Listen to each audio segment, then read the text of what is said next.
ഉദയംപേരൂരിലെ കണ്ടനാട്ടുള്ള ശ്രീനിവാസന്റെ വസതിയിൽ വീട്ടിൽ നിന്നും ലാൽകൃഷ്ണൻ ചേരുന്നു. ലാൽ, നമ്മൾ ഇന്ന് രാവിലെ കണ്ടനാട്ട് വസതിയിൽ പോകുമ്പോൾ അതിനുശേഷം ടൗൺ ഹാളിൽ പോകുമ്പോഴൊക്കെ കാണാൻ കഴിയുന്നത് അവസാനമായി ശ്രീനിവാസനെ ഒരു നോക്ക് കാണാൻ അങ്ങോട്ടേക്ക് ഒഴുകിയെത്തുന്ന നൂറുകണക്കിന് സാധാരണക്കാരായ മനുഷ്യരെയാണ്.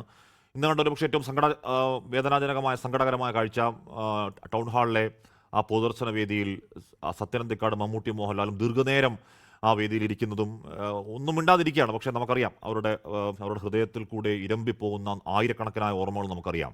എന്താണ് ഈ രാത്രി ആ വീട്ടിലെ കാഴ്ച, ലാൽ?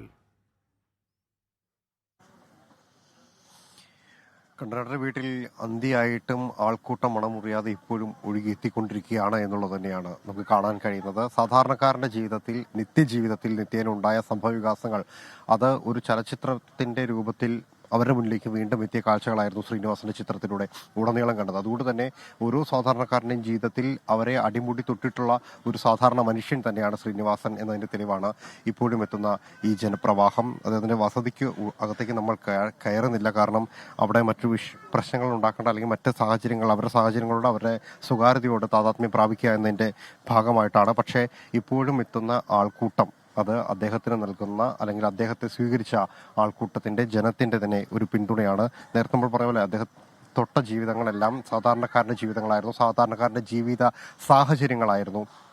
അവരുടെ ജീവിതത്തോടും അവരോടും പൊരുത്തപ്പെട്ടുകൊണ്ട് തന്നെയാണ് ശ്രീനിവാസൻ എന്ന സാധാരണക്കാരൻ തൻ്റെ തൂലിക ചലിപ്പിച്ചത്. അവരുടെ കാര്യങ്ങളാണ് പറഞ്ഞു വെച്ചത്. അത് ഓരോ സിനിമയിലും ഓരോ സാഹചര്യങ്ങളിലും നമുക്ക് എടുത്ത് കാണിക്കാനും എടുത്ത് മനസ്സിലാക്കാൻ കഴിയും. ഏറ്റവും ഒടുവിൽ ഉദയനാട് താരത്തിലെ സരോജ് കുമാറിന്റെ അടുത്ത് പറയുമ്പോഴാണെങ്കിൽ പോലും സാധാരണക്കാരൻ ഒരു സിനിമയ്ക്ക് വേണ്ടി നടക്കുന്ന വീർപ്പ് മുട്ടി അതിൽ നിന്ന് അയാൾ ഒരു നിലയിലേക്ക് എത്താൻ വേണ്ടി പാടുപെടുന്നതിന്റെ കാഴ്ചകളാണ് കണ്ടത്. നാടോടിക്കാറ്റ് അടക്കമുള്ള സിനിമകളിൽ ഒരു ഇടത്തരക്കാരൻ ജീവിതം നിലനിർത്താൻ ഒരു ചെറുപ്പക്കാരൻ ഈ സമൂഹത്തിൽ അനുഭവിക്കുന്ന ദുരന്തങ്ങളുടെയും കാഴ്ചകളാണ്. അന്ന് അതെല്ലാം കണ്ടപ്പോൾ ചിരിച്ച നർമ്മം രുചിച്ചവരെല്ലാം പിന്നീട് ജീവിത യാഥാർത്ഥ്യങ്ങളോട് എടുക്കുമ്പോൾ അതായിരുന്നു യാഥാർത്ഥ്യം, അതന്ന് ചിരിച്ചു കളയാൻ സാധിച്ചു എന്നുള്ളതാണ് പറയപ്പെടുന്നത്. അതിന്റെ കാരണം അതിനെ ഒരു നർമ്മത്തിലൂടെയാണെങ്കിൽ പോലും നമ്മുടെ ജീവിത സാഹചര്യങ്ങളെ നമ്മളുടെ മുന്നിൽ തന്നെ അവതരിപ്പിക്കാൻ കഴിഞ്ഞു ആ എഴുത്തുകാരന് എന്നുള്ളത് തന്നെയാണ്. അത് മാത്രമല്ല, വിമർശനങ്ങളെ പോലും ഹാസ്യരൂപേണ നമ്മളുടെ മുന്നിലേക്ക് എത്തിക്കുകയും അതിനെ ആ രീതിയിൽ തന്നെ അവതരിപ്പിച്ച് അതിനോട് താതാത്മ്യം പ്രാപിച്ച് കൈയടിപ്പിക്കാൻ നമ്മളെ പഠിപ്പിക്കുകയും ചെയ്ത ഒരാൾ കൂടിയാണ് ശ്രീനിവാസൻ. അതുകൊണ്ട് തന്നെ ശ്രീനിവാസൻ എന്ന് പറയുന്ന ഒരു താരത്തെ അല്ല, സാധാരണക്കാരനായ മനുഷ്യനെയാണ് നമ്മൾ പലപ്പോഴും കണ്ടിട്ടുള്ളത്. വേദികളിലെല്ലാം അദ്ദേഹം സംസാരിച്ചത് ഒരു സാധാരണക്കാരനായിട്ടായിരുന്നു.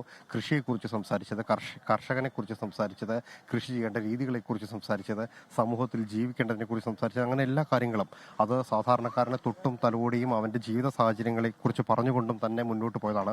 അതുകൊണ്ട് തന്നെയാണ് ഇപ്പോഴും ഈ നാട്ടിൽ നിന്നും മറുനാട്ടിൽ നിന്നുമായി അടക്കം നിരവധി ആളുകൾ ഇപ്പോഴും ഇവിടേക്ക് ഒഴുകിയെത്തിക്കൊണ്ടിരിക്കുന്നത്.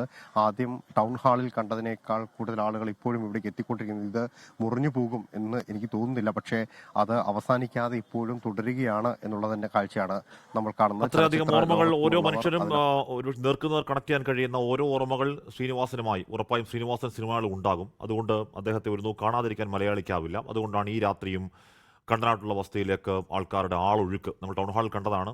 അവിടെ ആദ്യം ശ്രീനിവാസന്റെ ഭൗതികശരീരം അങ്ങോട്ടേക്ക് എത്തുമ്പോൾ വലിയൊരു ആൾക്കൂട്ടം ഉണ്ടായില്ലെങ്കിൽ പിന്നീട് വേണ്ട ഓരോ മണിക്കൂറുകളിലും ആ ആൾപ്പെരുക്കം അങ്ങനെ കൂടിക്കൂടി വരുന്നതും അത് ആ ടൗൺ ഹാളിൻ്റെ വാതിലുകളും പിന്നിട്ട് റോഡോളം നീളുന്ന ക്യൂ ദീർഘമണിക്കൂറുകൾ പൊതുദർശനം പൂർത്തിയാവാറാകുമ്പോഴും ദീർഘ ക്യൂകൾ അവിടെ നിൽക്കുന്നത് നമ്മൾ കണ്ടതാണ്. ലോകത്തെവിടെയായാലും ഏത് സമയത്തും 24 വാർത്തകളും ഓഗ്മെന്റഡ് റിയാലിറ്റി പാക്കേജുകളും എക്സ്പ്ലെയിനറുകളും വിശദമായി കാണാൻ ഞങ്ങളുടെ യൂട്യൂബ് ചാനൽ നിങ്ങൾക്ക് സബ്സ്ക്രൈബ് ചെയ്യാം.